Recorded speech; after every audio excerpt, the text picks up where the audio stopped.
номоо ярих гэж нэг тийм альтууд сууг нэгээд за тэгээд мэдлүүд утсан байхгүй юу. Тэгээд гоё добрый тэгээд дээрээс нь ганцаараа энэ ярьсан юм бодоод ерөөсөө үзэж хамт даггүй байсан. За танд тануу та бүхэндээ өглөө өдөр орой минь. За өнөөдрөөс эхлээд багштайгаа энэхүү гоё контентыг эхэлж байгаа. Одоо хөдөлмөрийн аюулгүй байдал сэтгэлдүүтэй одоо хэрхэн холбогддог тийм энэ талын контентуудыг хийгээд явъя гэсэн саналыг тавьсан манай багш маань аюулгүй гоё хүлээж авсан байгаа. Ер нь хүмүүс ер нь одоо үйлдвэрлэлийн ястыг судлан бүртгэх юм уу гэшээ. Бүртгэдэггүй юм шүү. Яа гэж саяхан ингээд үйлдвэрлэлийн осолд орсон хүнийг би гэрт нь хөргөж өгч таарсан байхгүй юу? Оо за. За тэгээд тэр хүн маань ер нь бол яг ингээд толгоогоо барьсан ингээд гудамжинд явж исэн. Тэгээд би тийм нэмлэгдэр хүргээд үе гэсэн чинь яхаа хэрэггүй гэж шууд гэртээ харсан байхгүй юу? Тэгээд ер нь одоо энэ үйлдвэрлэлийн ослыг судлан бүртгэх тал дээр хүмүүс надад би яах вэ зүгээрээ надад бол ингээд заавар тавхсан юм ч гэдэг юм уу тиймэрхүү байдлаар ингээд үйлдвэрлэлийн ослыг маш их нүүн дарагдуулаад байна. Энэ одоо таны ямар хор уршигтай юм бэ? Үйлдвэрлэлийн ослыг судлан бүртгэх тухай асуудал ярихаас өмнө чамд би хэдэн тоо баримтууд хэлж өгье. За жишээлбэл 2024 онд бол 712 үйлдвэрлэлийн ос судлан бүртгэгдсэн байна. Тэрнээс 87 хүн нь бол яг ажлын байран дээрээ үйлдвэрлэлийн ослоор одоо нас урсан байгаамаа. Мэргэжлийн шалтгаалсан өвчнөөр тэтгэвэр тэтгэнд явж байгаа нэг 2800 орчим хүн байгаа. Тэр тэдгэр хүмүүс бол одоо хортой хүчин зүйлийнхаа нөлөөллөс шалтгаалаад хөдөлмөрийн чадвараа алдсан байна гэсэн үг шүү дээ, тий. Тэгэхээр үйлдвэрлэлийн ослыг судлан бүртгэж байгаа юу гэвэл бүртгэж байгаа. Гэхдээ хангалттай судлан бүртгэдэг гэж бол хэлж чадахгүй. Яагаад тэгэхээр хөдөлмөрийн аюулгүй байдал, эрүүл ахуйн тухай хууль, за тэгээд энэ олон төрлийн стандартуудыг одоо хэрэгжүүлэх чиглэлд бол үнэхээр хангалттай бус байдаг. Үйлдвэрлэлийн ослыг судлан бүртгэснээр нийгмийн даатгалын одоо үйлдвэрлэлийн осол мэргэжлийн шалтгаалсан өвчний даатгалын сан гэж байгаа тийм. Энэ санд бол одоо ажил хөдөлмөр эрхэлж байгаа хүн болгон бол 0.8-аас 2.8%-аар бол шимтгэл төлдөг. За тэгэхээр энэ шимтгэл бол одоо таныг яг үйлдвэрлэлийн осолд ороод эрүүл мэндээрээ тий хохирсон үед бол тухайн одоо даатгалын сангаас 8 төрлийн төлбөр тэтгэвэр тэтгэмжийг одоо олгодгийн байгаа. За мөн хөнгөлт одоо чөлөөлөлтийг үзүүлдэг. За мөн тэтгэврийн даатгалын шимтгэлийг нь төлдөгч гэдэг одоо боломжийг олгох. Тэр үйлдвэрлэлийн осол гэдэг бол өөрөө хүний эрүүл мэндэд, амь насанд, за дээрээс нь байгаль орчинд техник тоног төхөөрөмжөд хохирол учруулдаг. За тэгэхээр ер нь үйлдвэрлэлийн ослыг судлан бүртгэнэ гэдэг бол өөрөө энэ учирж байгаа энэ хүү хохирлыг хуулийн хүрээнд одоо хэрхэн нөхөн төлж хамгийн одоо бага зардлаар даван туулах тэр боломжийг олгодог. Хоёрдугаарт нь дахиад тэр осол ахин давтагдахгүй байх тэр боломжийг бол олгодог юм аа. Тийм учраас үйлдвэрлэлийн ослыг бол зайлшгүй судлан бүртгэх ёстой.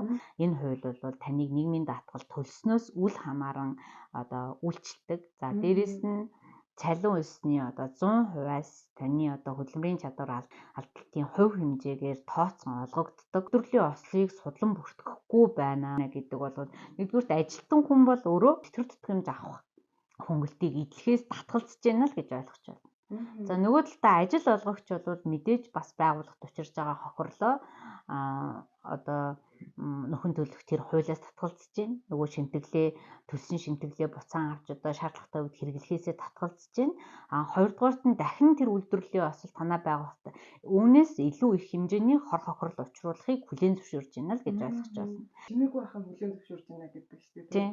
Тэгээд та ингээд гэд өөрийгөө аваад үлдээч гэсэндээ та хэвээ энэ үйлдвэрлэлийн ослыг судлан бүртгээд ингээд арга хэмжээ аваад авах юм бол танд ч хэрэгтэй ахаад энэ асуудлыг одоо тодорхой хэмжээ шийдээд явахаар дараа дараагийн ажилтнуудад өөр хаажууд ер нь бол энэ хөдөлмөрийн аюулгүй байдлын орчин гэж маш гоё бүрдүүлээд та өөрөө хувь нэмэр оруулж байгаа хэрэг болж байгаа байхгүй тий.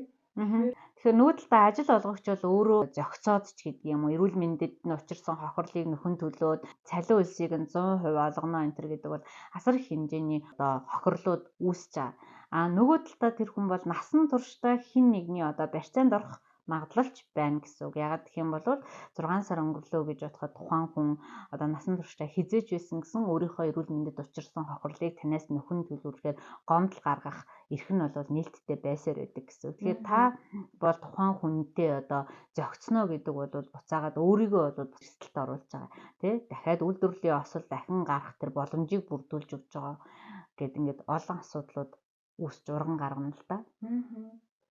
Үйлдвэрлэлийн ослыг судлан бүртгэх хугацаа байгаа шүү дээ. Тэр хугацааны талаар төлөвлөж хэлэх юм бол үйлдвэрлэлийн ослыг судлан бүртгэх дүрмийн дагуу бол үйлдвэрлэлийн осол гарсан даруйд нь бол мэдэгдэх ёстой. Хэрэв хүн нас орсон тохиолдолд бол цагдаагийн байгууллага тий за тэгээд одоо хөдөлмөрийн хяналтын улсын байцаагч хурц хурлага гарсан бол эрүүл ахуйн хяналтын улсын байцаагч нартаа мэдээлэх ёстой. Мэдээж эрүүл мэндийн одоо байгууллагуудаа мэдээлэх ёстой. За дараа нь бол 48 цагийн дотор тухайн байгууллагын үйлдвэрлэлийн ослыг судлан бүртгэх комисс судлан бүртгэж 3 хоногийн дотор бол хөдөлмөрийн хяналтын улсын байцаагч эрүүл ахуйн хяналтын улсын байцаагчтай хүргүүлэх ёстой байгаа.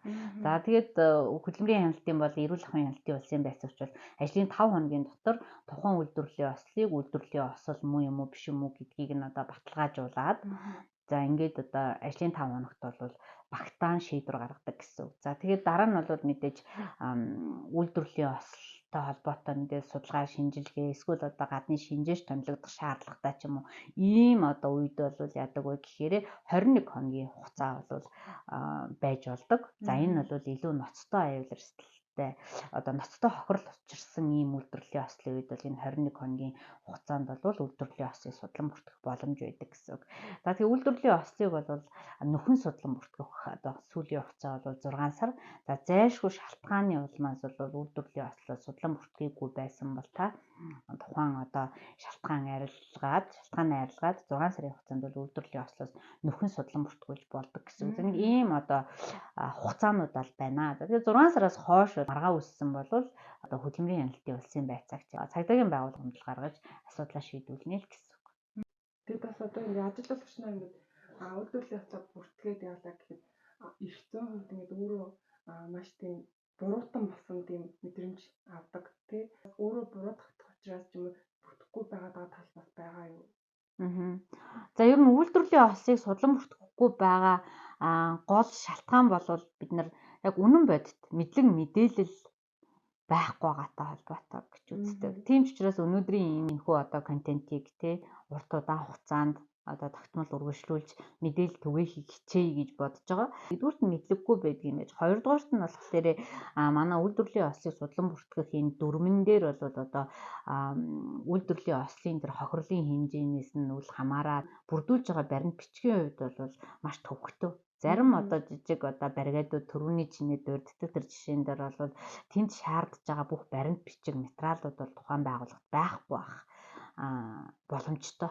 Ингээд ирэхээр нөгөө олон төрлийн баримт бичгүүдийг дүрм журмуудыг бүрдүүлэхэд хүндрэл үүсдэг учраас хүмүүс бол нөгөө нүүн дарагдуулах нь илүү амар байх боломжтой болчтой. Тэгэхээр ер нь бол үндсэн гол хоёр шалтгаан бол энэ. Тэгээ дараа нь бол саяын чиний асууж байгаа нөгөө буруутан болохоос айдаг, имээдэг. Энэ бол ерөнхийдөө бол нөгөө мэдлэг дутмаг байгаа.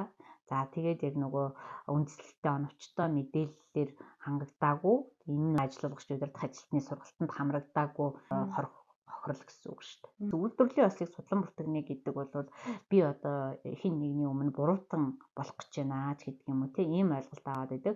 Үүний эрэхтэй бол тэр үйлдвэрлэлийн ослыг судлан бүртгэнэ гэдэг бол нэгдүгээрт нь зүгээр ер нь танай байгууллага дээр гарсан тэр үйлдвэрлэлийн ослыг ахин гаргахгүй байх хаана танай байгууллага дээр асуудал үүсээд байгаа тэр шалтгаан хүчин зүйлийг олж тогтоох гэж байгаа асуудал байна. Хоёрдугаарт нь тэндээс үүссэн хохирлыг нөхөн төлөх хамгийн одоо хохирол бартаар даван туулах тухайн асуудлыг шийдвэрлэх гэж байгаа учраас таны одоо буруутан болох тухайн асуудал бол дараагийн асуудал. Үйлдвэрлэлийн ослыг судлан бүртгэж байгаа акт үлдэх тухайн асуудал дээр хэн нэгэн буруутай этгээдийг ирж хайдаггүй.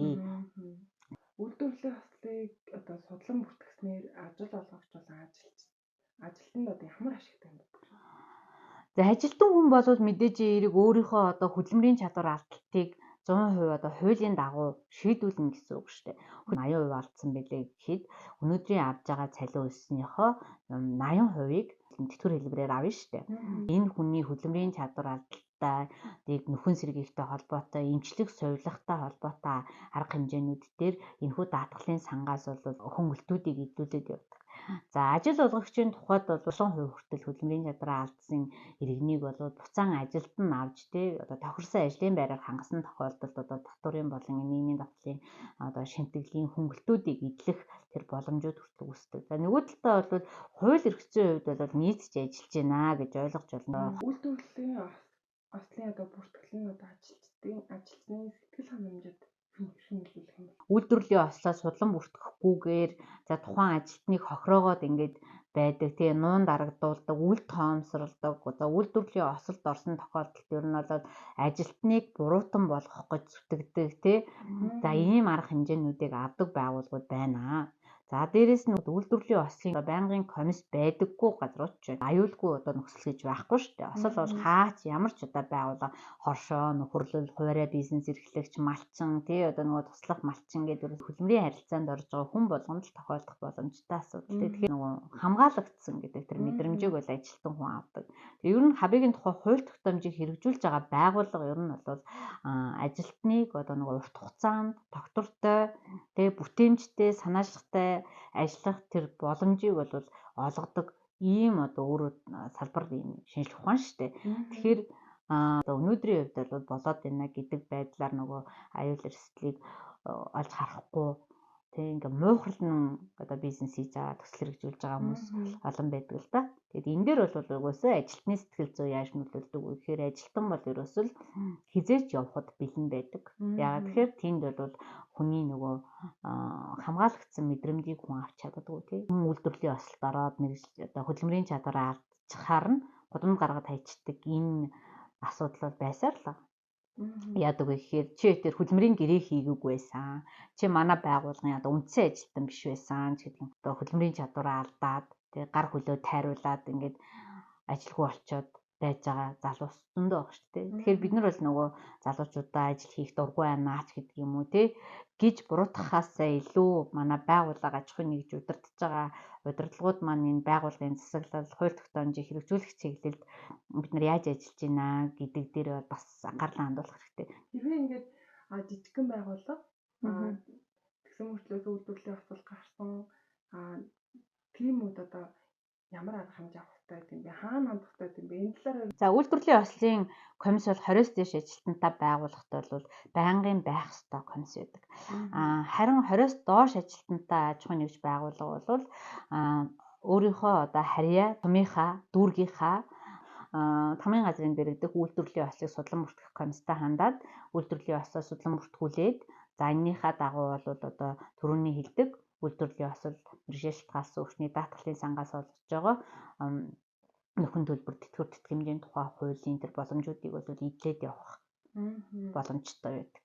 За тэгэхээр та бүхэн бол 20-с доош ажилтнтай бол сум дүүргийнхаа засваргын тамгын газарт хандна гэсэн үг байна. Үйлдвэрлэлийн аргадаг судлан бүртгэдэг айгүй олон юм шаардаад байдаг шүү дээ. Ямар юм зохицуулалт хийвэл юм боломжтой бол та юу гэж харж байна? Энийг байгууллагын объем хэмжээ, эрсдлийн түвшин тухайн үйлдвэрлэлийн ослын хүнд хөнгөнөөс шалтгаалаад мөн тухайн бичиг баримтуудын шаардлагуудыг амлан ялгах тийм боломжууд бас байж байгаа. За дээрээс нь хуваарай хөдөлмөр эрхлэгч иргэдийн хувьд бол бас энэ бичиг баримтуудын хувьд бол бүр илүү боломжтой анхан шатны бичиг баримтуудыг шаардахад болно гэж бол хардаг. Энэ хуулийн мөрдөгдөх байдал нь хэр байдаг вэ? Хууль тогтоомжийг хэрэгжүүлэх боломж бол мэдээж таниулан сурталчлах. За дээрэс нь энэ хэрэгжих тэр механизм процессыг нь бий болгож өгөх. Тэ. За ингэснээрээ бол хууль тогтоомжоор хэрэгжих боломжтой. Хяналт гэдэг юм бол зайлшгүй хэрэгтэй. Энэ олон нийтийн хяналт. За дээрэс нь мэргэжлийн байгууллагуудын хяналт тий. За дээрэс нь хувийн хвшилтэд маш олон хөдөлмөрийн аюулгүй эрүүл ахуйн чиглэлд ингээд сургагч зөвлөх экспертүүд ажиллаж байгаа. За эдгээр хүмүүстэйгээ хамтран ажиллах тэр механизмаа бий болгож өгөх юм бол илүү өргөн цар хүрээтэйгээр бид нар энэ хуулийг сурталчилж хэрэгжүүлэх чиглэлд бас далаас арга хэмжээнүүдийг авч чадна. Олон нийтийн хандлагыг өөрчлөх чиглэлийн бас ажлуудыг хийхээс гадна бүх шатны засаг дарга нар тий. За тэгээд иргэдийн төлөөлөгчдийн хурал гээд бүгд ингээд өөр өөрийн гэсэн үүрэгтэй байдгаа, хийх ажилтай байдгаа гэдгийг нь бас ойлгуулах. Тэгээд ер нь бол энэ байгууллагуудын дарга удирдлагууд маш том үүргийг бол энэ хөдөлмөрийн аюулгүй эрүүл ахуйн тухай хууль тогтоомжуудаар хүлээдэг. Маш том та баримтууд энэ ямар ингээд энийг сансан ч ингээд амар зүрх ингээд чимжмээр санагдчихэ. 4 цэг 1 үйлдвэрлэлийн осол мэргэжлээс шалтгаалсан өвчний даатгалын сангаас дараах тэтгэвэр тэтгэмж төлбөр олгох, хөнгөлөлт, чөлөөлөлт үзүүлнэ. 1 хөдөлмөрийн чадвар алдсны тэтгэвэр олгоно. 2 Тэжээгчийн алдсны тэтгэвэр тогтоож олгоно. 3. Хөдөлмөрийн чадвар түр алдсны тэтгэмж авч болно. 4. Нас барсан даатгуулагчийн гэр бүлийн гишүүнд олгох тэтгэмж олгодог. 5. Хөдөлмөрийн чадвар алдсны тэтгэвэр авагчийн тэтгэврийн даатгалын шимтгэлийн төлбөрийг төлдөг. 6. Үйлдвэрлэлийн осол мэргэжлээс шалтгаалсан өвчнөөс урьдчилан сэргийлэх арга хэмжээний зардлын төлбөрийг олгоно. 7. Даатгуулагчийн эрүүл мэндийн нөхөн сэргээлтийн зардлын төлбөр мөн олгоно. 8. Ажил олгогчид үзүүлэх шимтгэлийн хөнгөлөлт. Чөлөөлөлтийг үзүүлдэг юм тиймээс ажилтан ажил олгогч нар дээрх тэтгэвэр тэтгэмж хөнгөлөлт чөлөөлөлтийг эдлэхийн тулд үйлдвэрлэлийн ослыг судлан бүртгэж мэргэжлээс шалтгааллах өвчнийг урьд илрүүлэх хугацаат үзлэхийг зохион байгуулж хамрагдаарай. Амжилт хүсье.